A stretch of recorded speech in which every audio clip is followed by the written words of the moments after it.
Professional serving community. Talkradio.nyc.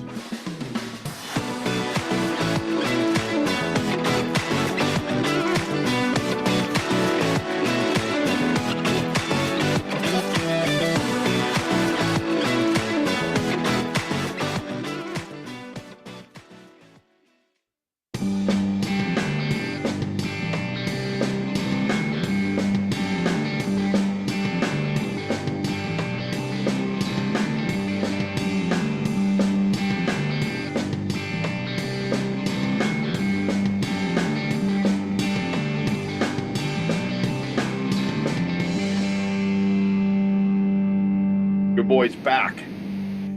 Show is Philanthropy and Focus. Your boy just made the trek 2 flights up from the kitchen with my cup of coffee just below the roof of my house in my attic. I've been doing this for almost 190 shows. What an exciting time it is. I'll tell you this. Yesterday was World Mental Health Day. Shout out to my new mission. Hashtag ending the stigma together. There's only been 20 shirts ever made in the history of this planet.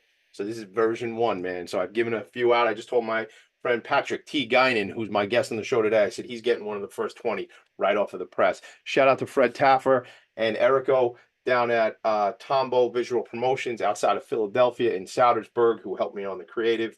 It was kind of my brainchild, but Erico's the one who kind of drew it, and we're working on some new colors. But hashtag ending the stigma. What am I talking about? Ending the stigma around the conversation about mental illness / mental health. I like to say mental health more than illness, right? It's about finding the compassion, finding the love for each other. So what's my week look like? On Tuesday night, I was at the event for Transitional Services for New York, their gala, New York, New York. I didn't know I was going to sing that early. So I was at that gala at Leonard's Palazzo over in Great Neck, New York. Then I was meeting with a friend of mine who does corporate wellness on Wednesday night while the Mets were clinching the series and moving on. So I was in a restaurant, in a bar, talking to my friend, but not looking at the TV while all that was going on behind me, because we were talking about a partnership as it relates to some of the work I'm doing in the world and what she's doing. Shout out to my friend Jen. We're going to be talking about that going forward. And then last night on World Mental Health Day, World Mental Health Night, I guess it was, I was in New York City at the Edison Ballroom. Patrick Guinan was there. The entire team of Venture House was there. Patrick, what a party that was, right? It was awesome. It was a great turnout. It was great to have all the community there and really show out for a great cause. Yeah, it was awesome. It was good. And I'll tell you, I'm out on Long Island. Last year we were on Staten Island, and last night we were on Manhattan Island. So there's a lot of excitement going on with Venture House, and we'll talk about some of that today. But really, I want to get into when you and I start talking about what it is you do, from an employment perspective, which is really integral into the transition for individuals and the support that individuals need. And I'll probably It's go on. huge. It's huge, right? I'm probably going to go on this whole rant about how important our careers are and our jobs and all that sort of stuff. We'll get into that. Before we do, I got to make one other quick thing, one other point I want to mention. Venture House, which has been a client of my agency, Vanguard Benefits, has been a client of our agency for the last 7 or 8 years. I've been working with Juliette Douglas and my buddy Norman Bailey, CFO, for many, many years. And it was great to see Larry Jones last night, and Eddie and some of the other members and some of the other staff. What I wanted to shout out right now is, in only a matter of weeks, and actually 18 days, the 29th, we'll be in New York City for the New York City Imagine Awards. And the Serini and Associates Social Impact Award, one of the 4 finalists are my friends and client, Venture House. So congrats on all that. I'm excited. I don't know if Thank you. are you going to be in the room that night? I don't know. I I was planning on it, but I know we only have a limited amount of tickets, so I'm Well, not sure then if I made the cut. let's say this. If you don't have a ticket, I'm buying you a ticket. That's how we're going to start the show. All right. That's you come as my guest. Beautiful. I like hanging out with you. We'll have fun. And you'll get to meet and greet a whole bunch of people. So we'll talk about that. Sounds good. But you got a ticket from me if you're not already sorted out. So what we're going to get into today is, as we do on the show all the time, we talk about who is my guest, what is their journey about, what are they up to in the world, what have they done, and how did they get to the position they're at right now. When it comes to what Patrick's doing, as I said, as an employment specialist, this is integral work for the members of the clubhouse setting. And when I'm talking in terms of context that I understand, that Patrick understands, some of you might not understand the clubhouse model, and I'm going to defer to Patrick to do that as we get going and get going forward. So the last thing I want to say on the New York City Imagine Awards, though, is go to nycimagineawards.com. Tickets are available. I think they're still even taking sponsorships if you're so inclined, if your business is connected to the nonprofit sector and you want to support the sector, it's going to be like 400 people in the room, 6 incredible categories recognizing the work that the nonprofit sector is doing. And the funny thing about it, right on the tail end of that event is the Long Island Imagine Awards applications go live. So it's just I always feel like I'm always working the Imagine Awards no matter what's going on. So imagine that. All right, Patrick, let's get into it, man. We were Let's talking. do it. Let's start here. Let's start with where'd you grow up? So I grew up in a small area in Long Island, actually, fellow Long Islander in South Hempstead, which is right outside Rockville Center. So it has the same zip code as Hempstead, but the Yep. schools are Rockville Center schools. So I grew up there my whole life. I recently just moved into Queens. Got it. I actually went to school with a lot of Rockville Center kids. I went to Chaminade in Mineola. Okay. A lot of RBC kids came through, and in fact, we played a Rockville Lynx with a buddy of mine, Vinny Papalardo, and another friend of ours, Mike D'Onofrio. They own a payroll company called Premier Payroll Solutions, and they do an annual event, an annual fundraising event. They call it Net and Nine, where they play 9 holes and do some networking. The Rockville Lynx. So I Oh, that's didn't. awesome. Yeah, it's awesome. So I didn't get to play this year because I had to do something with my kids, but I did the Tommy D drive-by, which is I show up at the beginning of the event, I hug everybody, I take a bunch of pictures, and then I leave. And then sometimes I come back at the end of the event if I have time too. You So got to show face. You got to you got show to do it, face. man. It's important because it's important because they're out there for a good cause. They're raising money for Karen's House, which is an organization that has been on this program.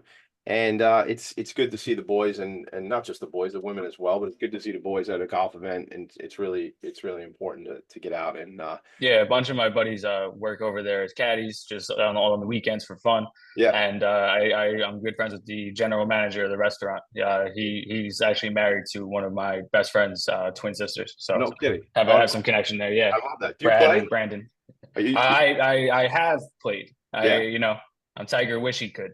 Tiger wish he could. I like that, man. That's good. Yeah, I can't even I don't even think I'm that good.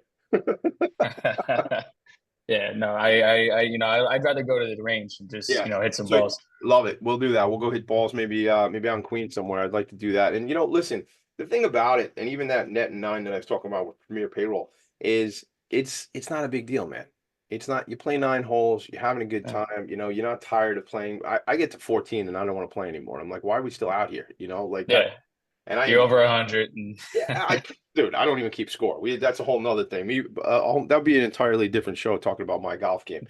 But I want to. So you grew up in South Hempstead, Rockville Center Schools, that whole thing. What drew you? I mean, you have a degree in sociology and psychology, right? So we'll get into yeah. that. Like, what informed that interest? Tell me about that. So most people don't, when they're in high school or early teens, they don't imagine themselves working in mental health or being a therapist or doing what I'm doing. Especially, I did not expect to do what I'm doing, but I knew I wanted to be in mental health. I have an uncle who passed away a couple of years ago who really struggled his whole life, and I was very close with him. So I always told my mom I wanted to help him. I want to do what I can to help him. So I kind of developed a love for it there. Me and him were very close, and losing him really prompted me to really go hard and get my degree and get into the field and start making a difference in people's lives. Yeah, man, that's incredible. I got like I feel that, like I feel the love that you had if you have had and have for your uncle, and often that's the stuff where you go, we can ignore these things or we can sort of lean in and see how we can make an impact. And Yep. I think you and I know, and many of our listeners know, that we need more people in the mental health work, and I'm all about, Yeah. I'm showing you guys a t-shirt again, hashtag ending the stigma together. And why do I keep saying that? Well, I'll tell you this, because twice a week I see a therapist. Okay. Because I'm normalizing this. I'm trying to make this real for everybody. I got a bit of the anxiety. I got the ADHD. I got more than a bit of the ADHD, but the anxiety for sure too, it slips in. My point is like, I don't believe the numbers. I don't think it's 1 in 4 or 1 in 3. I'm like the numbers are much higher. I think we all are on this spectrum of mental health, Hmm. right? And yes, certainly some people have a more serious diagnosis and more serious challenges and or needs. But I think we all have to realize that. I say this all the time. I actually was saying this the other night. I literally probably say this every day. If I broke my arm and I went to the hospital or I go to the urgent care and I go get services, that's like routine, man. That's not a big deal. The guy breaks his arm, right? And my son broke his thumb the other day. He's been out of baseball for 3 weeks now. No big deal. Is, if you have challenges on the mental side of things, there's this stigma. I don't know what it is, honestly, Patrick. I don't know why it's there. And I'm going, I say that because half of this show is me trying to learn things, and I was saying the other day, I want to go do the research and find out why there is such a stigma. Because once we know why, then we can work harder to fix it. But when Simone Biles stepped down in the Olympics a few years ago, right? And I think it was Michael Phelps, the swimmer. When folks come out and admit that they have challenges, it normalizes it, in my opinion. It normalizes it. Yes. It makes it run of the mill. It's like everybody's dealing with stuff. There's this one quote I say from Robin Williams. Everyone you meet is fighting a battle you know nothing about.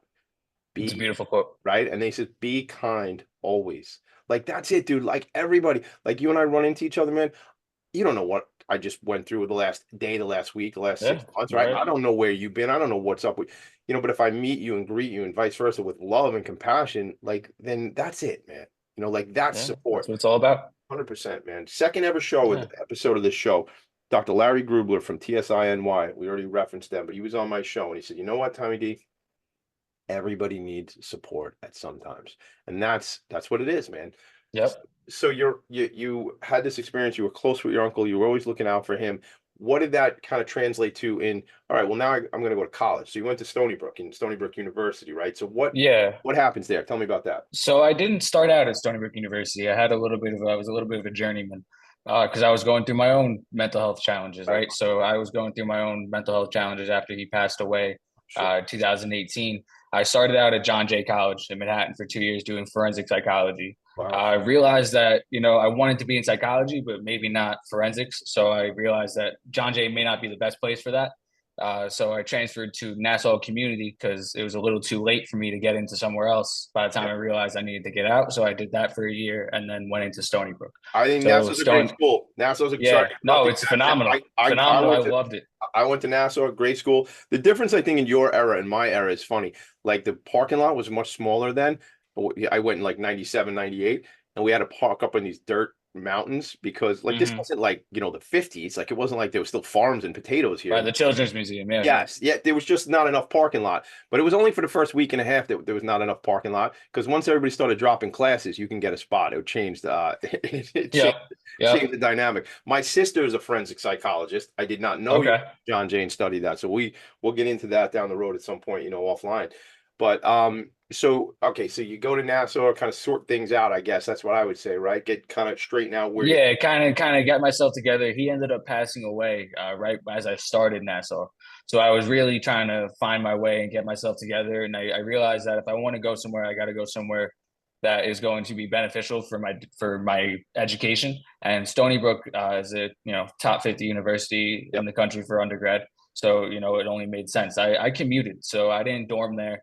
I worked full time when I was in college. So me and my dad opened a restaurant. Ironically enough, the day that I graduated high school, we had our soft opening. So from day one, all the renovations to opening till today, I'm still involved there.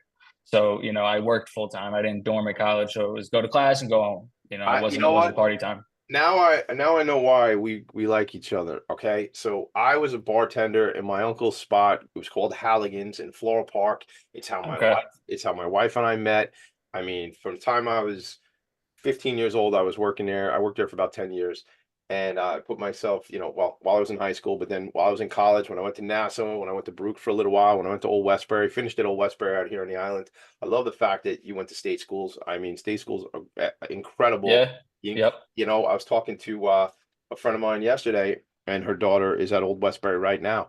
I mean, and again, like, just Stony Brook, good for you. Wait, so great to take the opportunity, and I love the fact that you got the hustle, man. You're like, you weren't on campus, you were working, you were doing what you got to Of do. course, I had of course I had my friends at home that Yeah, I would hang out with and we would go out. But I worked a lot. yeah, I would leave class and go immediately into work. I'd have class at and class at 3:30. hopping to work by 5, Yeah, you know. I get it. I So get it. I was hustling. Yeah, from day one, me and a bunch of my friends worked at the restaurant. My dad trusted us to Yeah. really run things. You know, I had guys in the kitchen, guys bartending, guys serving, Oh, busting I love it. tables, whatever you imagine. Yeah, All right. Well, we gotta go to break. Before we do, shout out the spot. Is there a website? How do we send them? yes, What's it yeah. called? So shout out Radigan's Pub. Radigan's Pub. It's a casual dining restaurant and bar in South Hempstead on Long Island. So right outside Rockville Center, 1094 Long Beach Road, South Hempstead. I got So it. I check it found out. it. Great food, great drinks. You'll catch me there. You'll catch my pops there and a bunch of other really cool people. So I come on by. I found the website. There's menus up there. I already asked you before we started live when you told me about the place. You said it's an Irish spot, an Irish pub. I said, "How's the shepherd's pie, man?" So that's my. Whenever I'm in a spot that's got shepherd's pie, I gotta first. I ask this server. I'm like you got to be real with me. Like the shepherd's pie. Am I going? Yo, Tommy, go with the shepherd's pie. That's what I Yep. get. So I'm gonna come Best through. corned beef on Long Island, man. You Voted said best that. corned beef on Long Island. Yep. That's all. That's so, and I mean that's a heck of a statement to be the best I said Long Island best corned beef on Long Island. That's so Yeah. maybe Yeah. so maybe I got to come by like one day and like have both. You know, maybe I got to come by. Yeah. I'll bring somebody with me and I'll say, look, we're gonna split these two things. My son is good. Let's do it. Yeah, my older son Let's do like it. we like get to 2 meals and we always split things up, kind of whack it up.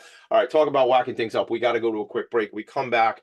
Patrick, I want to hear more about your journey. We're going to go to Stony Brook. We're going to talk about that, and all that's going to lead us into the role you have at Venture House and the impact you're making for people who need this different support. How's that sound?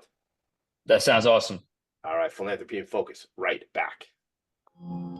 Are you a conscious co-creator? Are you on a quest to raise your vibration and your consciousness? I'm Sam Leibowitz, your conscious consultant, and on my show, The Conscious Consultant Hour, Awakening Humanity, we will touch upon all these topics and more. Listen live at our new time on Thursdays at 12 noon Eastern Time. That's The Conscious Consultant Hour, Awakening Humanity, Thursdays 12 noon on talkradio.nyc.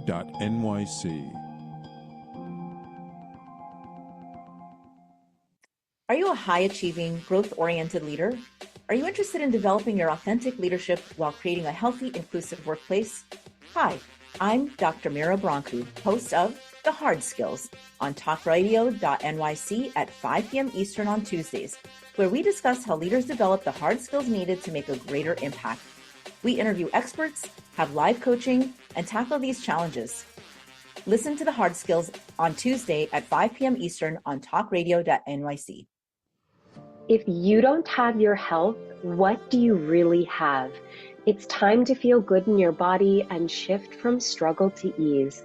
Hi, I'm Elizabeth Tripp, your host of Nourish the Soul, where we explore the sacred wisdom of your body while you sit back, relax, and go on a journey of self-discovery. Join me every Tuesday at 6 p.m. Eastern Standard Time to awaken your heart, transform your well-being, and unlock a deeper understanding of yourself. You're listening to Talk Radio NYC. Uplift, educate, empower.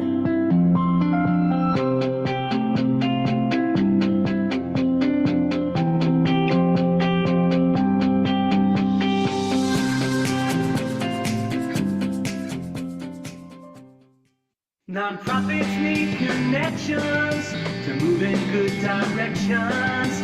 So cut through all the static. Join Tommy in his attic. Man, dude, for a guy who grew up on steak tidbits and buffalo wings, I mean, looking at the website, it's making me hungry, man. You know, Those tidbits are good stuff, man. We got nice jumbo wings too. They're not those little tiny meatless wings, just bones that you get at some places. These are real wings. I like I like that, man. I love it, man. You know, I just want to make a shout out to everybody because we're talking about mental health, and I feel when I'm talking about a pub, I'm talking about kind of my history. You know, not to make it about me, but just recently I hit 14 years sober, and I think that's important Amazing. for everybody. Thank you, man. And I say that, you know, excuse me, not for my ego, not for anything, but again, normalizing these conversations, man. I always kind of tell people because I think it's important that we realize that You know what, Tommy? It's a beautiful thing that you said that because I'll in a little bit I'll share something myself. Okay, fair enough. We'll get to that for sure. Thank you. I just think if the more we have this dialogue and these conversations and realize that we meet people where they are and show them that love, it's just critically important. So, all right, let's get back into it. If you want to share whatever that was on your mind, or we'll move into something else. You take it away. Yeah, Tommy's talking about his own recovery. I myself am in recovery. I am 4.5 years opiate free. So right after I graduated Stony Brook in 2020, I went into a rehab facility in Massachusetts, up in northern Massachusetts, called Ashbury, Massachusetts. So I was really deep into painkillers, OxyContin, for about 3 4 years after my uncle passed away. So, it was definitely a struggle for me. So I can understand the I struggle, Oh man, just listen every day, man. Every day, right? It's every day doing the right thing, making the right decisions. I can't hug you. I'll hug you when I see you, but like I feel that right now. Um, Good on you, taking control, doing what you got to do. I mean, it just every day we got to continue to do the best and be the best version of Patrick, be the best Tommy D. I say I'm trying to do Yep. the best Tommy D I could be. And listen, we make mistakes. I don't mean make mistakes by getting involved with stuff again, but we just might not be the perfect. We might yell. We might not always be perfect, but gang, it's about growth. It's about evolution. I was on a podcast last week. My friend Alyssa Bakar um interviewed me, and it's her podcast is more like about like what's your passion, what are you into, like who are you, stuff like that. And we had this dialogue, and it was I was like, it's all about evolution. It's all about evolution. It's all about play. It's all about like getting better, being the best version of yourself. And you know Yep. tragically, you and I know probably people, I certainly in my own family, we've lost people to that tragic crisis and epidemic that we have as it relates to opiates, the opioid crisis. And I just, God, man, we got to look out for each other. There's so many nonprofits that I hang out with too, Patrick, that are on the front lines doing this work, and it's completely adjacent to the work you're Yeah. involved in all day, man. Mental health and substance abuse. I mean, I mean, They if to they're a not degree they go hand in hand, if they're not siblings, man, they're cousins. You know what I'm saying? Yep. Yep. So it's Yeah. No, so they go hand in hand. You got one, you most likely have the other, or I have listen. had. Yeah, 100%. And I know, in my own exploration of me, I know why I made some of the decisions I made back in the day. So Yep. I thank you for the share, and thank you for giving me a spot to share. Gang, listen, we're just doing this right here. This is real stuff. So if it's in your world and it affects you, we're sending out love. And also if you're in a spot and you need some support, man, there's so many different options out there. Hit us up, hit me up, Tommy D at Philanthropy and Focus, PHOCUS.com. I'm not clinical. I don't have the answers, but I have relationships and connections, and we can get you to the people who might be able to bring you those services. Didn't know we were Yeah. going, but that's kind of what the show is all about. So thanks for your share. Thanks for giving me the space again.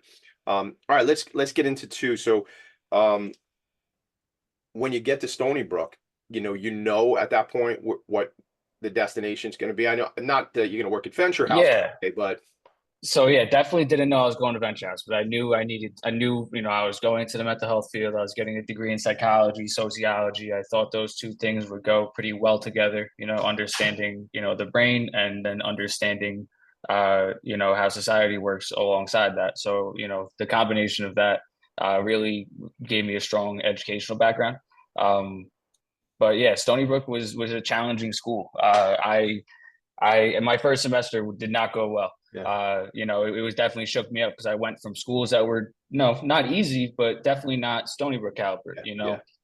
So it took some getting used to, but I ended up graduating on the dean's list. So it all worked out. But yeah, it was definitely challenging. I like how you said something. It took me. I hit three schools before I was done too, and I like how you said you were on your own journey, or you were journeyman, or you said you used the term like that. Now, like I graduated high school in '96, and if you do the math, that would have been class of 2000. I was like 2002 ish. I think there might have been some Yep. left to clean up after that. But I think in retrospect, like that goes back to a lot of what I did in my life. I stayed in the bar business for a long time. Like that was. I got Yep. focused on different things. I had cash in my You pocket. get comfortable there, as a fellow bartender and Yeah. restaurateur, Mhm. you get comfortable in there. Yeah. And don't need to tell you, or don't need to tell anybody who's been in the trades, in the restaurant business. It's all there, gang. If you have the tendencies, it is all there. And those of us who have those tendencies sometimes shouldn't be there, is what I'm trying to say. Yep. Yep. Whether it be the drink, the drug, the gambling, it's all there for you, man. So that's not a commercial to go to these places, gang. That wasn't don't misunderstand what I'm saying. But so I guess let's transition into some of your classwork. You talk about brain, Yeah. talk about society. What do you mean by that? Like, what is like, how does that interact with it? You're gonna get into what you do today, but how does that, tell me about that stuff? Yeah, it kind of plays perfectly into what I do today, not knowing that that's what I would be doing at the time. Understanding the effects that society has on people, and then how those events or whatever's going on in society really affects the brain. And it's really interesting. I graduated May 2020, so right at the peak of COVID. Yeah. And it really gave me a unique perspective on the situation at hand, because I saw what was going on with the world, and then I could also take a guess, and I saw what was going on with people inside. That mental health challenges or diagnoses for mental health challenges definitely increased after COVID or peak COVID. So it really left an impact on people, and studying those two, studying philosophy and sociology really gave me a unique perspective on what was really going on with COVID and how people were handling it. Yeah, yeah, yeah. I don't.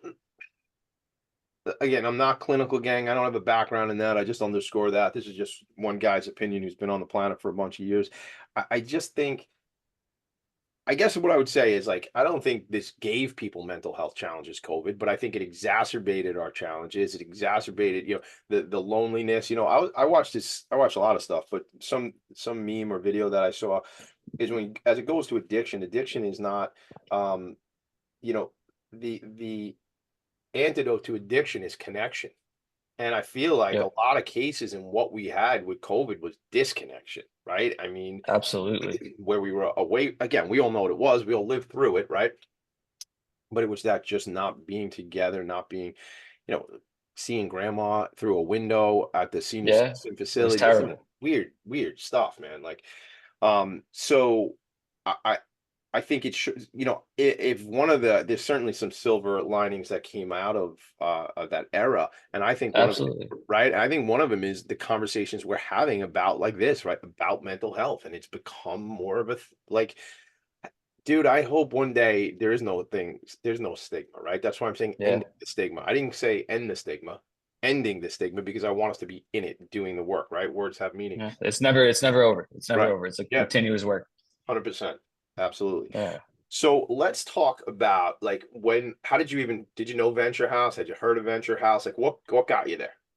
So it's really funny. I've been asked this question a bunch of times. Yeah, There's no better answer. If I was frantically applying for jobs one day, sure. and they called me back, and I thank my lucky stars that they are the ones that called me back, because I couldn't be happier or more thankful to be part of such a great and important organization.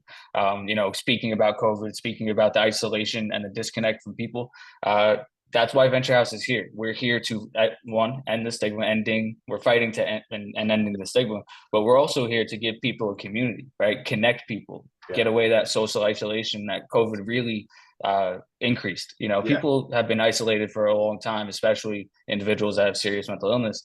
But COVID really brought that on and realized, okay, there's not, maybe the circle isn't as big as I thought it was.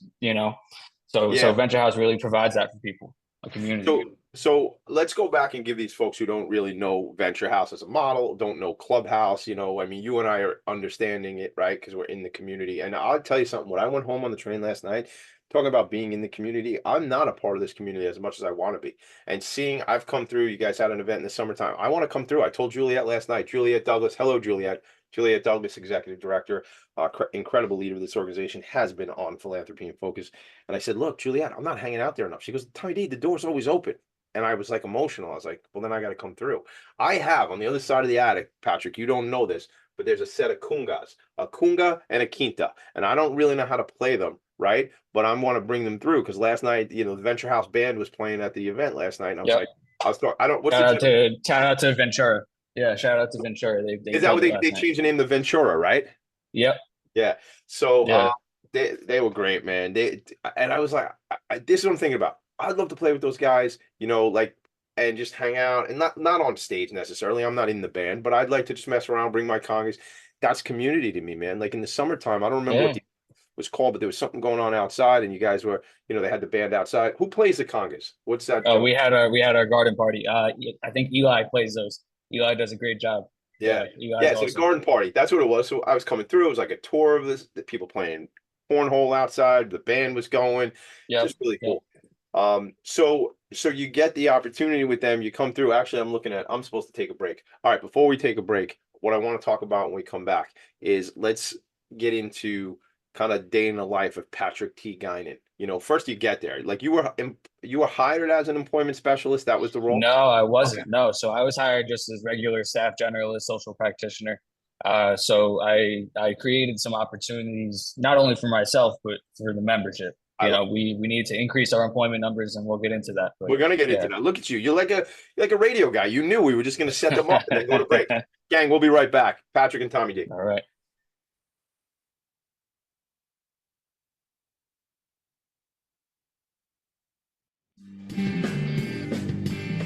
Hey everybody, it's Tommy D, the nonprofit sector connector, coming at you from my attic. Each week here on talkradio.nyc, I host the program Philanthropy and Phocus. Nonprofits impact us each and every day, and it's my focus to help them amplify their message and tell their story. Listen each week at 10 a.m. Eastern Standard Time until 11 a.m. Eastern Standard Time, right here on talkradio.nyc. Were you an essential worker during the pandemic? If you needed to learn stages of epilepsy, did you depend on advocates? Did you use new innovations to cope with mental and neurological issues? Maintaining high quality of life and keeping good mental health are what we all strive for. I'm Frank R. Harrison, host of Frank About Health, and each week top healthcare influencers, professionals, and innovators answer these questions and more. Stay tuned on Thursdays at 5 p.m. on talkradio.nyc, and I will continue to be frank about health with all of you. If you don't have your health, what do you really have? It's time to feel good in your body and shift from struggle to ease. Hi, I'm Elizabeth Tripp, your host of Nourish the Soul, where we explore the sacred wisdom of your body while you sit back, relax, and go on a journey of self-discovery. Join me every Tuesday at 6 p.m. Eastern Standard Time to awaken your heart, transform your well-being, and unlock a deeper understanding of yourself. You're listening to Talk Radio NYC at www.talkradio.nyc. Now broadcasting 24 hours a day.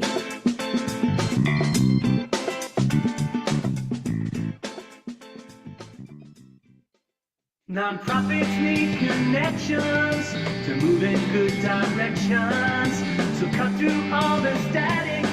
Join Tommy in his attic. We are back. All right, it's your boy, the one and only, the kid, the nonprofit sector connector. I'm reading this right off the website, venturehouse.org. So Venture House utilizes a unique approach to psychosocial rehabilitation known as the Clubhouse model. The Clubhouse model is rooted in the concept that ongoing engagement in purposeful activity brings meaning to life, and that lasting social connection promotes health and wellness. Our members work side by side with staff in running the day-to-day operations, including intake and admissions, meal preparation, facility maintenance, program development and implementation, tutoring, as well as social and recreational activities.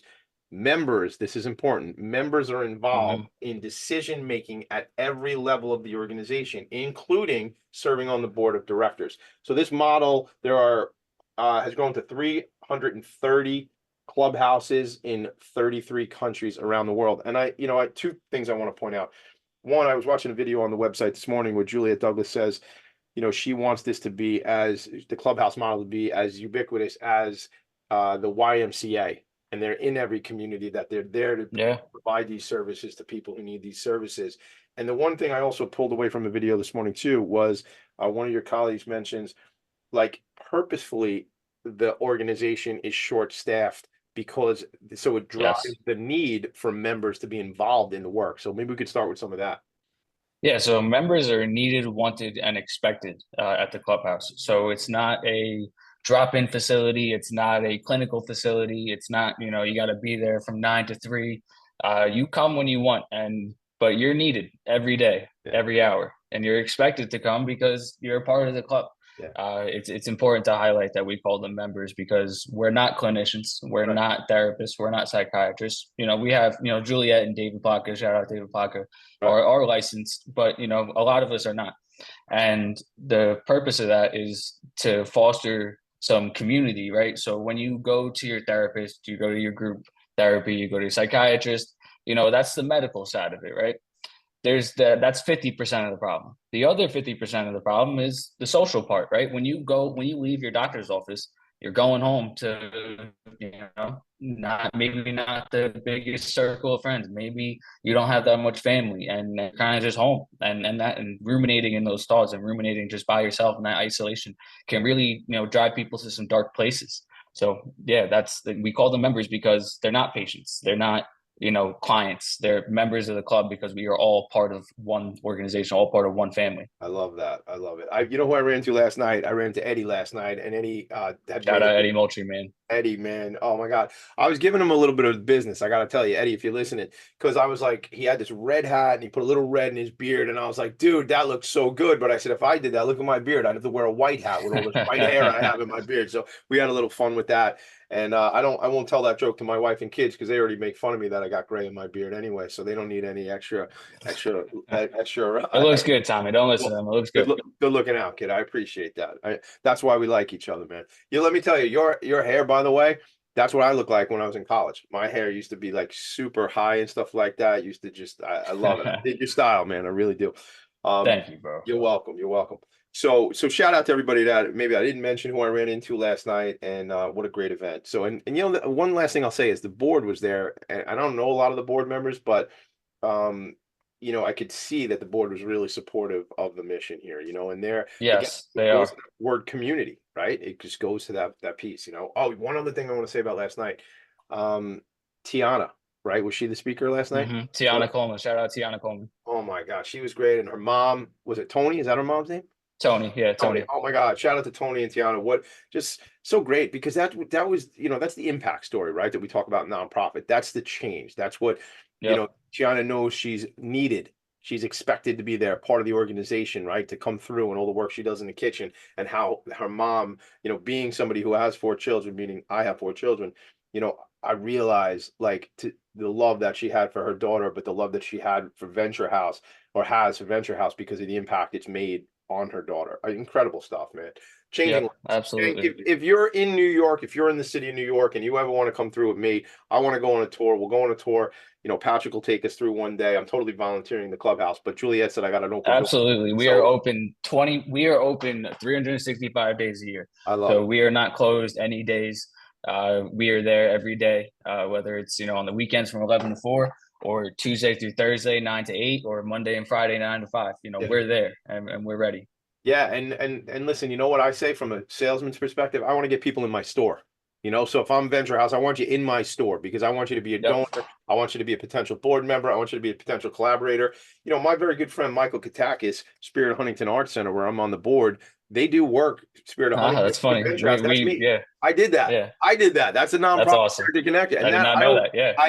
I'm telling you that because it's just about, that's what this stuff is about. It's how does the collabs happen?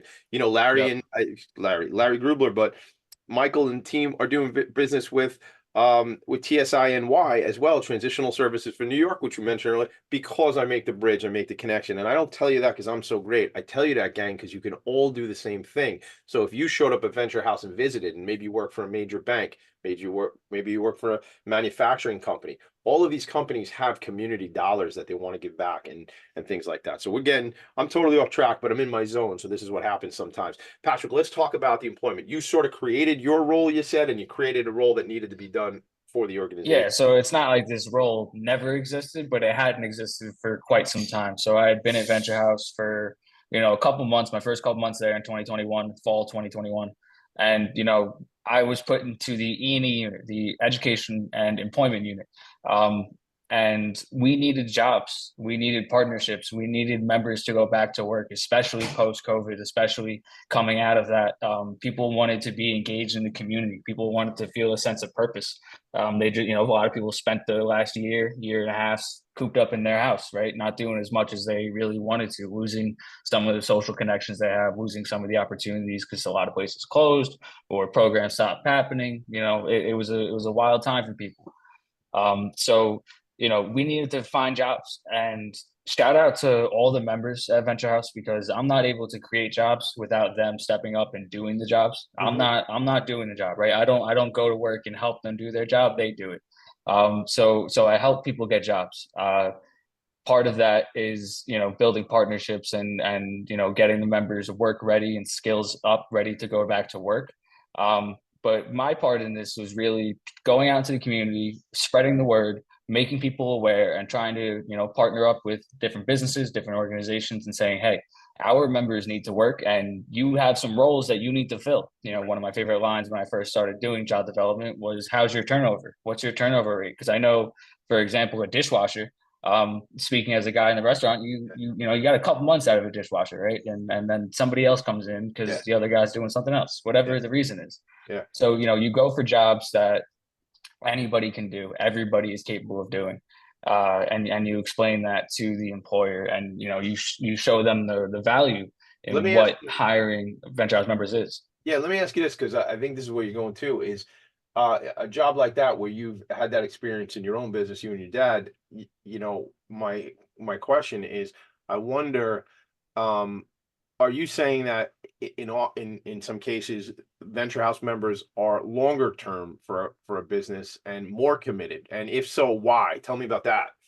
Yeah, so our membership is hungry for opportunities, man. They just want to show who they are, their strengths, and what they can bring to a team.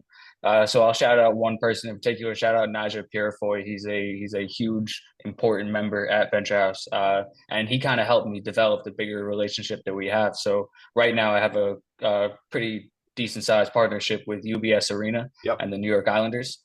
So we have about 17 people that work there, and the first person to work there was Naja. And in March of 22, me and Naja just went to a job fair one day, and we saw the job fair at UBS Arena was hiring. The stadium had just opened because they opened like right as COVID was happening. Yep. So we saw they were open. We went in there. He aced the interview, got the job. Right. First day of orientation, I go with him. Just I'm like, all right, let's see if I can talk to anybody. Yeah, right. You're networking now. You got to move, right? You're there for a reason. You're like, all right, we got our guy in. Now let's see what else. How can we infiltrate? And I'm new to this, right? I'm barely at Venture House, 6-7 months. Yeah. And I was like, let's see who I can talk to. So I ended up, I as he was getting ready to go into the orientation, there was a bunch of people in the lobby, and I was gonna walk out because I couldn't stay with him. But the person standing by the door, I'm like, hey, my name is Patrick, and it ended up being the head HR for Delaware North, which is the food and beverage company. And we just developed a relationship from there, mostly because Naja showed what Venture House is all about, right? So like I said before, our members are hungry for opportunities, and he was ready to work, man. He was ready to jump into it and be a part of the team and be a productive part of the team. So he worked there for about I think it was a second half of the first season they had there. And then the next job fair came around, and I networked a little bit with the HR, and 3 years later we got 17 people there. Oh man, that's incredible. Give me some of the roles, like everything from concessions to cooking. Like so dishwashing, cooking, concessions, porters, runners. We have a couple cooks. So yeah, really everything in there that needs to get done, our guys are doing it. That's awesome. How much opportunity? I mean, within UBS, for example, do you see a lot more opportunity to get some more roles filled from Venture House members? Yeah, so it's a pretty consistent ongoing thing. So when they have job fairs, I bring a couple people and they bring them on, and so far we've had some great successes with it. I love that, man. That is so cool. And even that is community too, because now we're outside the clubhouse, right? And we work together. So these are my people that are members within the clubhouse. We're friends. We cook together. We do different things at clubhouse, or we're at the garden party, he said, and then we're at work together. So these are my people. I got 16 other people looking out for me while I'm at the spot, right? Like, so that's this community, and that's an additional level of support. And who do we hang out with most times in our lives, right? It's the people we go to work with, people we're in community with. And then now, and I think you guys said it last night, or it was in one of the speeches last night, and it might have been Tiana's speech last night, and it was about home. And it was like and the word I'm feeling is like family. Like, is that how you all like interact together? Like, I feel like there's such a level of important connection. Yeah, it's a huge family, man. There's a huge connection that we have with each other. A lot of us, we're like-minded people. We're peers. We've all been through, if not the same thing, very similar things, or had, similar paths. We've all had different paths, but similar at the same time. We've all experienced, similar things. So it really is a big family over at Venture House. And like you said, having your family at work with you. Yeah. Sometimes that isn't always the best, but in this Yeah. case, it really provides a level of support, and it's a domino effect, right? So once one person started working and had a good experience, Yeah. 2 more started, and then 5 more started. So it's really a domino effect, and the community engages other community members to go back to work. People want to get a paycheck. People want to do something. The community engages other community members to go back to work. So it becomes this culture of let's go. Like let's go. Like tough love a little bit, right? Let's get it together. What do you need? Let me support you, man. And here, and maybe, not that it's I don't believe in consumerism and buying more and more stuff, but all of a sudden somebody got a new pair of kicks on that they didn't have, and it's like, well, I'm working, man. Like let's just be real. No, like that's exactly how it goes down. Yeah, that's exactly what it is. He'll have an extra couple of dollars in his pocket, order himself, something to the clubhouse, and something like, oh, you had the money for that? He's like, yeah, dude, I'm working. Right. Right. Yeah. That's elevation, man. Like I got my older daughter, she's working right now, and it changes her dynamic of what, like, I'm all set, Dad. I don't need this. I can go get my own. And now that's not exactly what I hear, because I might have said no to something and she goes, I'm good. I got my own money. I go, you're also 15. Like, stop. Like, that's not, that's a whole nother deal, gang. But I think it's so incredible because, so much of we're empowered by work. We're confident. Our confidence builds by work. Certainly our social network grows by the people we're dealing with and the people we're talking to in our jobs and things like that. All right, we're gonna take a quick break. We come back. Here's what I want to do for our final time together is let's call out some employers that you're working with. You shout out Delaware North. Let's talk about some others. I don't know if you're doing work. You don't even have to answer this yet, but because I think I asked you already. But I think we need to see there's you and me root for a ball team that plays in Flushing. And let's go Mets, baby. But I want to maybe talk about if you're doing anything in City Field yet. If not, maybe we can help out. Maybe we'll talk Queens Chamber of Commerce because they're certainly tied in over there. And who you're looking at, who's on your target list, man, and what do you need? So if there's certain employers that you're looking at, and or if there's certain relationships that we might be able to get to, how's that sound? All right, sounds good, man. Looking forward. Right, let's do it. Right back, baby. Are you a high-achieving, growth-oriented leader? Are you interested in developing your authentic leadership while creating a healthy, inclusive workplace? Hi, I'm Dr. Mira Broncu, host of The Hard Skills on talkradio.nyc at 5 p.m. Eastern on Tuesdays, where we discuss how leaders develop the hard skills needed to make a greater impact. We interview experts, have live coaching, and tackle these challenges. Listen to The Hard Skills on Tuesday at 5 p.m. Eastern on talkradio.nyc. Hey everybody, it's Tommy D, the nonprofit sector connector, coming at you from my attic. Each week here on talkradio.nyc, I host the program Philanthropy and Phocus. Nonprofits impact us each and every day, and it's my focus to help them amplify their message and tell their story. Listen each week at 10 a.m. Eastern Standard Time until 11 a.m. Eastern Standard Time, right here on talkradio.nyc. Are you a conscious co-creator? Are you on a quest to raise your vibration and your consciousness? I'm Sam Leibowitz, your conscious consultant, and on my show, The Conscious Consultant Hour, Awakening Humanity, we will touch upon all these topics and more. Listen live at our new time on Thursdays at 12 noon Eastern Time. That's The Conscious Consultant Hour, Awakening Humanity, Thursdays, 12 noon on talkradio.nyc. You're listening to Talk Radio NYC at www.talkradio.nyc. Now broadcasting 24 hours a day.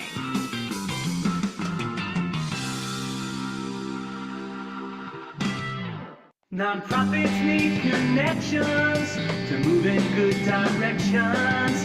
So cut through all the static. Join Tommy in his attic. All right, so Patrick. So this is kind of like the lightning round of the show. Like, I don't know if you watch a lot of game shows, but I always said I was going to be a game show host one day. So this you could do it. You could definitely do it. I did. Maybe there's maybe we could do a game show at Venture House one day. That'd be fun. That would be fun. Let's try that out. So here's this is kind of like the lightning round when you're at the end of the show and it goes bing, bing, bing. Oh, we're out of time. It's the lightning round. All right. So here's what I want to know. Are there other employers that I know there are, but are there, other than Delaware North, are there some other success stories with some employers that we could talk about? Yeah, so I work with a business solutions company called FedCap. They're a larger organization in the city, but we have some people doing mailroom jobs there. So mailroom clerks, we got two mailroom clerks, and then we have a data entry person there. So entering some data, doing some tickets. I think they're doing New York City transit tickets. So they're typing up like the handwritten ones, Yeah. and then sending them in. I work with shout out Larry Grubler and TSI. I work with Turn the Page Bookstore in Bayside. So it's a great little bookstore that people work at. You definitely need to check that out. Yeah. Right now I'm developing three new relationships. So we have somebody at Target in Okay. a supported employment role, and I've made a connection with the HR, and we're going to get some other people in there for seasonal, and then hopefully we can turn those into permanent jobs. So working something with Target. I actually went with our director of our new Brooklyn clubhouse, Mark Calix. Shout out Mark Calix. To Forest Hill Stadium back in August, and we met with the GM of Forest Hill Stadium. And in March, we're going to be doing a big venture house hiring event at Forest Hill Stadium. Awesome. And Raising Cane's, shout out Raising Cane's. We're going to be their community partner of the day, their Jamaica location opening. So we're going to get some people in there as well. When is that? When's their opening? It's in January. We don't have a date yet, but it's in January sometime. They're trying to open up. Let me know what that is, man, because I want to come through. I mean, I met a bunch of those guys at the Queen's Chamber of Commerce St. Patrick's Day event. They had St. Patrick's Day lunch. Yeah, I think that's how we got in contact with old colleague. Oh, you know what? She was there. Actually, you know what? So Liz and I were at that event together, and I was sitting with the guys from Raising Cane's, and she's like, Tommy, bird dog opportunities for me in the room, find people, and that could have been like a connection we had that day. There was one of the Kennedy grandsons whose name is escaping me was the I think his name is Jack, but I'll look it up. But he was the keynote speaker, and like as he came off the stage, Liz and I were like, come here, you need to meet. And like 3 times I had to like get him connected to Liz because she's doing great work at the time for Venture House. So that's what it's about, man. It's all about the relationships and connections. So let's go back. It is a very, when I texted you yesterday or something, we communicated some way, and I said, oh no, we were on a Zoom meeting yesterday with the Queen's Chamber, and I said something about the Mets, and you go, wow, it's been a wild couple of weeks. It has been a wild couple of weeks. I hope when people are listening, yeah, shout out New York Mets, man. Right? I hope when gotta people believe in the future they're talking about, wow, those guys were talking about it, and now those are the World Series champion Mets. We'll see how it shakes out. Yeah, man. Fingers crossed. Fingers crossed. As we sit here right now, San Diego and LA are tied at 2 games apiece, so we don't even know who we're playing yet next, but. We'll see how that all goes. What about the Mets? Have you worked with Citi Field? Have you worked? Yeah, I've worked with Citi Field in the past. I've worked with Aramark in the past. We've had a connection. We don't have anybody placed there right this second, but yeah, we've worked with them in the past. We were actually at their Mental Health Awareness Day last May. We do a Mental Health Awareness Day, and they invited us on the field. We took a picture of Busta Rhymes. Shout out Busta Rhymes. Yo, shout out Busta Rhymes. I mean, you're a little younger than me, young man, but like I grew up on that. Busta, Tribe Called Quest, like that was my world back in the day, man. Yeah. So shout out to that. We were on the field. They put us on the big screen, let people know our message, try and deliver our mission across the whole stadium. So that was really cool. I love that. We also did that for New York Islanders last year on January 10th. Okay. Well, this year actually, January 10th, we did a Mental Health Awareness Day in partnership with the New York Islanders. Due to our connection with Delaware North, I have some connection there, and we made like I think it was 120 people that showed up. So do me a favor, when that stuff's coming up in the future. Listen, I'm not asking for an Islanders ticket. I'll buy my own ticket. I got you. Let me know when this stuff is going on, because like I said to Drew last night, I obviously I love the mission. Obviously I love the work, and people pay attention to what I'm doing a little bit. So let me come through these events, and maybe I drag some of my people through, and it just continues to grow the network. Yeah, absolutely, dude. Certainly, I like a good Islander game or a Met game for sure, but even more Islanders look good too, so we'll see. 100%. Even more important from the game, though, for me is what does it do? What is the ripple effect of us bringing people together and making those changes? Tell me a story, if you could, about like you talked about Niger before, but like give me a story about somebody who, and you don't have to call them out by name unless that's cool with your relationship with that individual, but like where in the last couple of years, the employment has totally just changed this person's life, their personality, what they're up to, how they greet the world, stuff like that. I'd love to hear a story. Yeah, so I'm thinking of one person in particular. I won't say their name because I don't know if they want me to. But this person recently started working about 2 months ago.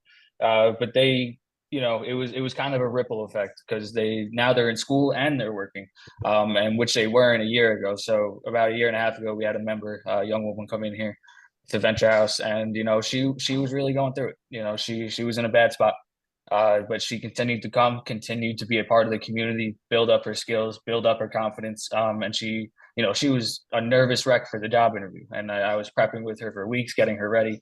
And now she's, she texted me the other day and it almost made me cry because she sent me this long paragraph. She's like, I feel so good. She's like, I feel so wanted. I feel so productive. I'm really back into my groove. And this person used to be like a director of a preschool, or multiple preschools. So, this wasn't somebody that was homeless. This wasn't somebody that was, in the hospital. This was somebody that was really, like me and you, going through challenges, going through the motions of, whatever they got going on. And then, there was an opportunity for them to work at FedCap in the mailroom.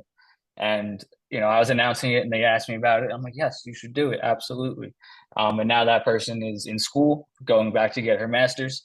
She is working part-time in the mailroom. She's like, I used to be a director. I can do more than this. But you know what? I'm so happy in this role because I can just sit here and do my job. And I feel so productive. I feel so a part of the community, a part of society, and I feel back to my normal self. So, it's really the impact that employment has on somebody can really change their lives. And I'll tell you from my own perspective, before I joined Venture House, I was doing autism services. So I was an ABA therapist.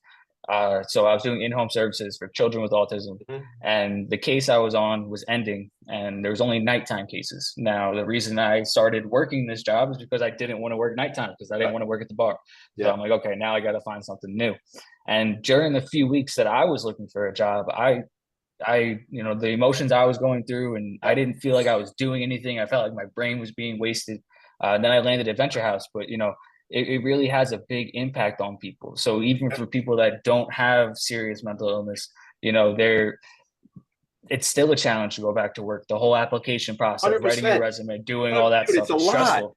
It's a job. And I talk to people who, to your point, like do not have serious mental health issues. And if you're in a job and you're looking for a job at the same time, trying to find a job is a job. Like it's a whole other thing, and then compound that with serious mental illness. Oh, forget it. Forget about it. I want to read something real quick because we're going to run out of time here. And this is something that just came to me from something you said. So there's a story which many of us have already heard before, but I'm going to try to read it real quick for you.